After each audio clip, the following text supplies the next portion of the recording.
students, how are you? Welcome to SVS English classes.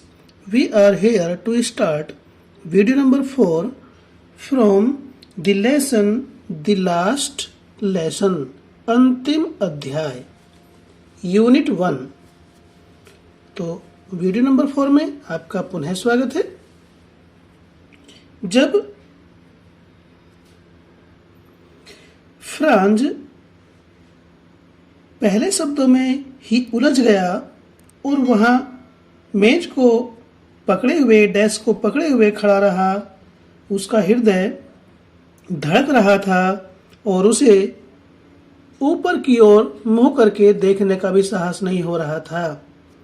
तब उससे आगे की बात क्या होता है?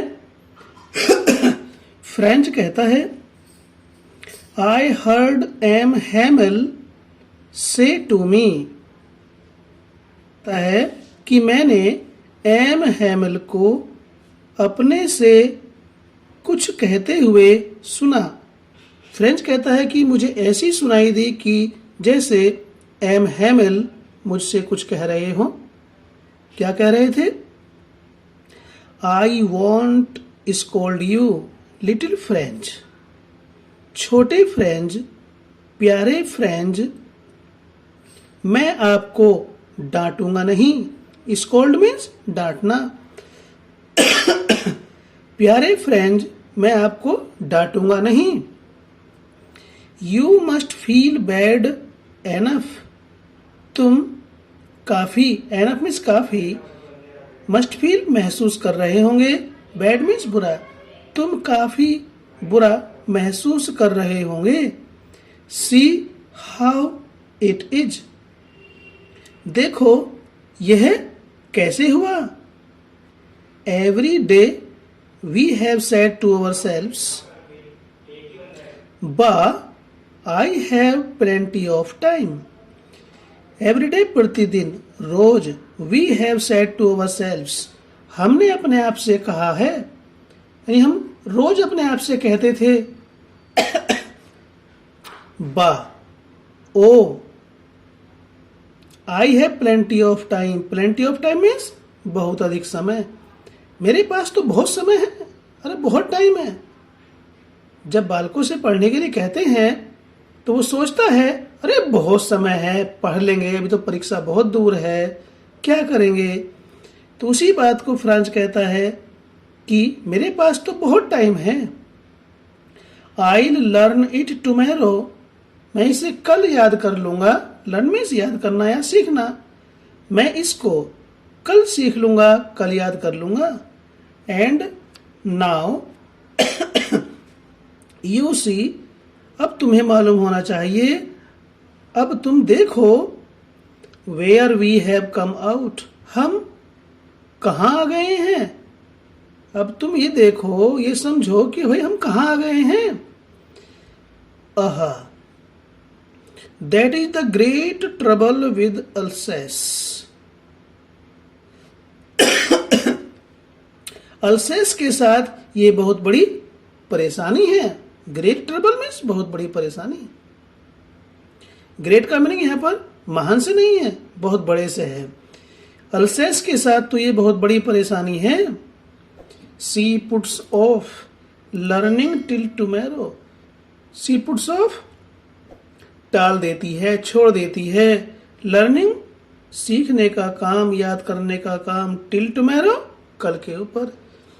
वह याद करने का काम कल पर छोड़ देती है। Now those fellows out there will have the right to say to you. Now अब दोज फेलोज, उन लोगों के पास, देयर, आउट देयर, वहां, अब उन लोगों के पास, विल हैव द राइट, अधिकार है, टू से टू यू, तुमसे कहने का। अब उन लोगों का तुमसे कहने का ये अधिकार है, उन लोगों को क्या। हाउ इज इट, ये कैसे हुआ। You pretend to be Frenchman, तुम, प्रिटेंड मीन्स बहाना करना, या किसी चीज को ऊपर जोर देकर कहना या दावा करना। टू बी फ्रेंचमैन, फ्रांसीसी होने का। तुम फ्रांसीसी होने का दावा करते हो। And yet you can neither speak nor write your own language. यह येट फिर भी, एंड येट और फिर भी, you can neither speak, neither nor आ रहा है, न तो न, और फिर भी तुम न तो अपनी भाषा को बोल सकते हो और न ही राइट लिख सकते हो योर ओन लैंग्वेज, अपनी भाषा को। तुम न तो अपनी मातृभाषा को बोल सकते हो और न ही लिख सकते हो। हाउ इज इट, ये कैसे है कि you pretend to be Frenchman, तुम फ्रांसीसी होने का दावा करते हो, and yet you can neither speak nor write your own language, और तुम फिर भी न तो अपनी भाषा को बोल सकते हो और न ही लिख सकते हो। बट ये एम हैमिल कह रहे हैं फ्रेंच से, but you are not the worst poor little Franz, बेचारे छोटे फ्रांज, परंतु बेचारे छोटे Franz, you are not the worst, तुम सबसे अधिक बुरे नहीं हो। ये बैड की सुपरलेटिव डिग्री है। बैड मीन्स बुरा, वर्स अधिक बुरा, वर्स्ट सबसे अधिक बुरा, परंतु बेचारे छोटे फ्रांज, तुम सबसे अधिक बुरे नहीं हो। We have all a great deal to reproach ourselves with. To reproach means धिक्कारना, ourselves खुद को धिक्कारने के लिए we have all a great deal. Great deal means बहुत कुछ, बहुत अधिक। अपने आप को धिक्कारने के लिए हमारे पास, हम सबके पास बहुत कुछ है।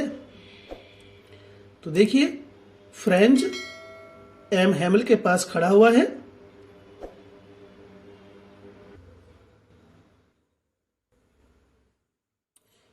Your parents were not anxious enough to have you learn. M Hamel Franz से कहते हैं, योर पेरेंट्स, आपके माता पिता, वर नॉट एंक्शस, उत्सुक नहीं थे, एनफ, काफी, टू हैव यू लर्न, तुम्हें पढ़ाने के लिए।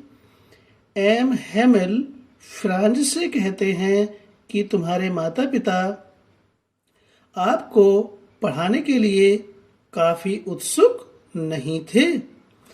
दे preferred to put you to work on a farm or at the hills so as to have a little more money। तो आगे एम हैमिल फ्रांस से कहते हैं, they preferred, वो अधिक पसंद करते थे, अधिक चाहते थे, to put you to work, तुम्हें काम में लगाना, on a farm, फार्म पर, और या at the mills, या कारखाने में। वे तुम्हें फार्म पर या कारखाने में काम पर लगाना अधिक चाहते थे। So as to have a little more money, so as to, ताकि, हैव, कमा सके, ए लिटिल मोर मनी, और अधिक धन, ताकि और अधिक धन को कमाया जा सके। इसलिए तुम्हारे माता पिता आपको किसी फार्म पर या कारखाने में काम पर लगाना अधिक चाहते थे। एंड आई, और मैं, एम हैमिल अपने बारे में कह रहे हैं, और मैं, I have been to blame also, मैं भी दोषी हूं। इस मामले में मैं भी दोषी हूं।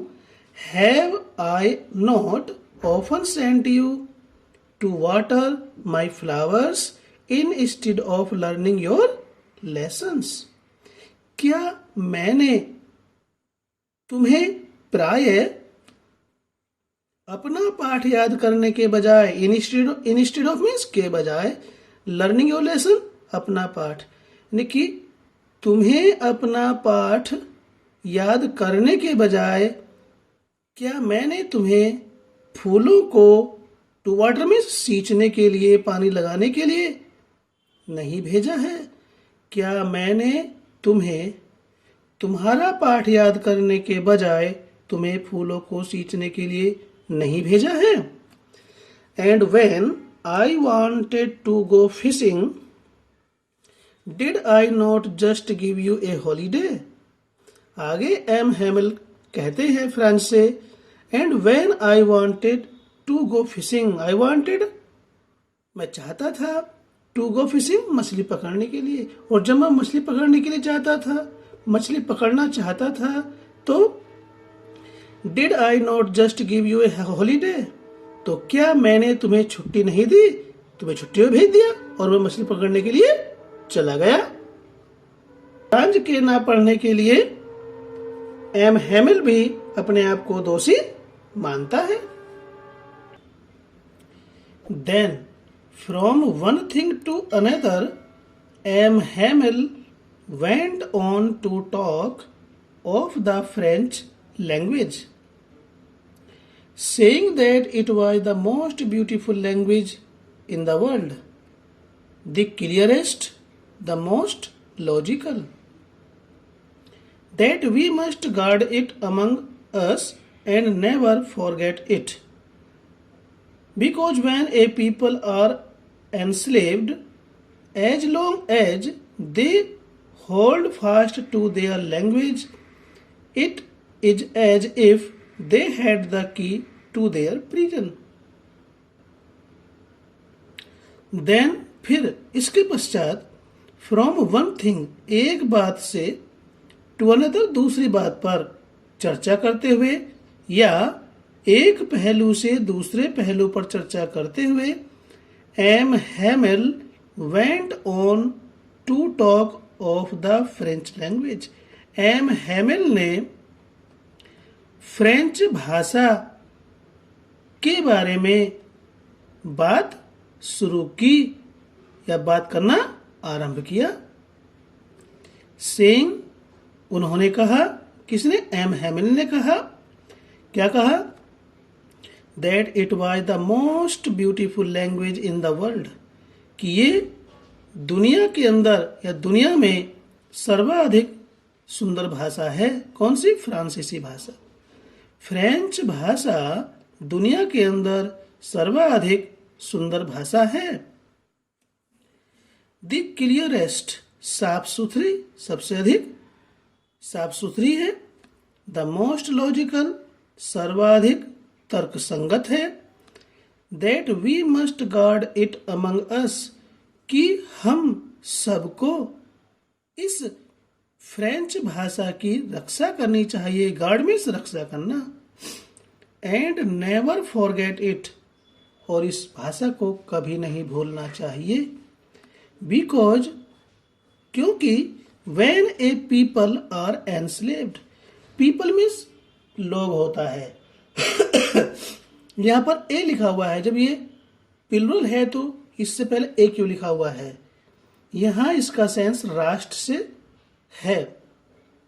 जब एक राष्ट्र गुलाम बन जाता है, आर एनस्लेव्ड, गुलाम बन जाता है या बना दिया जाता है, जब एक राष्ट्र गुलाम हो जाता है तो as long as they hold fast to their language, और जब तक वे दे होल्ड फास्ट, वे पकड़ मजबूत बनाए रखते हैं, टू देयर लैंग्वेज, अपनी भाषा से, वो जब तक अपनी भाषा से मजबूती से जुड़े रहते हैं या अपनी भाषा पर मजबूती से पकड़ बनाए रखते हैं, इट इज एज इफ, तो तब ये ऐसा होता है मानो they had the key to their prison, they had the key, उनके पास चाबी है, मानो उनके पास चाबी है, टू देयर प्रिजन, उनके अपने कारागार की। एम हैमिल कहते हैं कि जब कोई राष्ट्र गुलाम बन जाता है, as long as they hold fast to their language, और वे जब तक अपनी भाषा पर अपनी पकड़ को मजबूत बनाए रखते हैं, अर्थात अपनी भाषा से मजबूती से जुड़े रहते हैं, तो ये ऐसा होता है मानो they had the key to their prison, मानो उनके अपने कारागार की चाबी उन्हीं के पास है।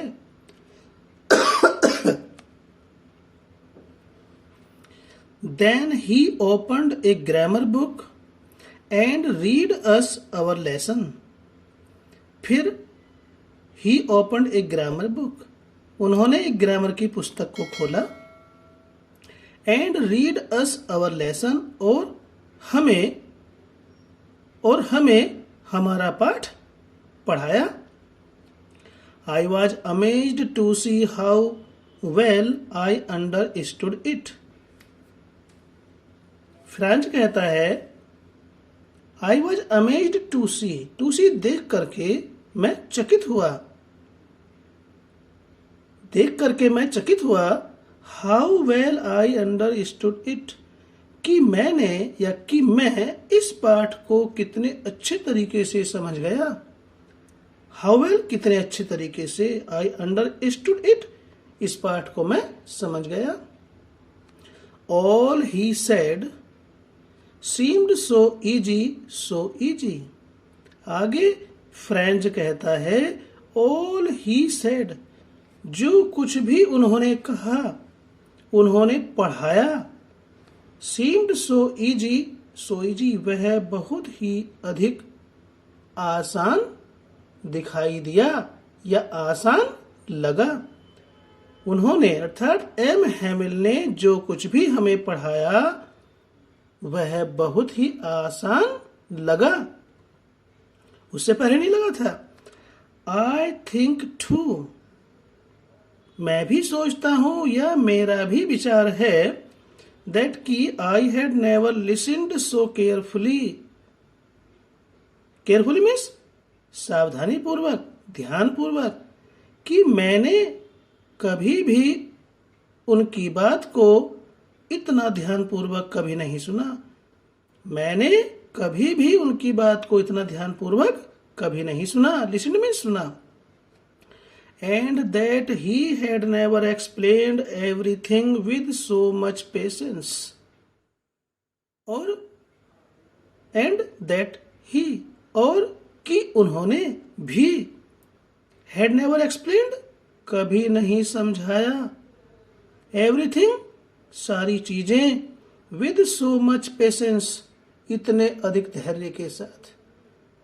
फ्रेंच कहता है कि एम हैमिल ने भी किसी भी चीज को, प्रत्येक चीज को इतने धैर्य के, विद सो मच पेशेंस इतने अधिक धैर्य के साथ कभी नहीं समझाया। इट सीम्ड ऑलमोस्ट, ऐसा इसलिए प्रतीत हो रहा था, ऐसे सब कुछ ऐसे इसलिए लग रहा था मानो, एज इफ मानो the poor man wanted to give all he knew before going away and to put it all into our heads at one stroke. French कहता है इट सीम्ड ऑलमोस्ट,